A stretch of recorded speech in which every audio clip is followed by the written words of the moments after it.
Yollar meni yana cho'rilar, orzularim ufqqa boqar.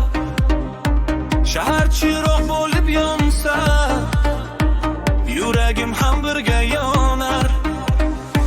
Har burilish yangi hikoya, har manzilning o'z nafasi. Bugun yo'lim erkin ravon, oldimda porlar baxt nuri. Shamol bilan birga uchding, qo'rqma orzularingga yetgin. Bugun emas har bir tongda yangi yo'lni sevib ketgin. Kulib boqgin oynalarga, quyosh tushsin yo'llaringga. Har bir safar esdalik bo'lsin, baxt hamrohim bo'lsin doim. BYD, feel the freedom. BYD,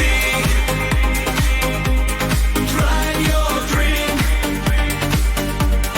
Yo'llar uzun, orzular yaqin, bakun bizni kutadi kelajak. BYD, Let's go!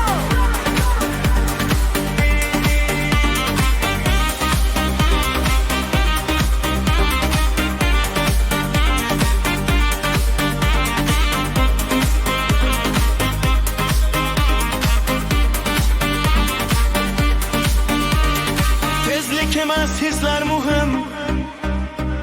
Har lahzada yangi ilhom, ortingda qoladi izlar.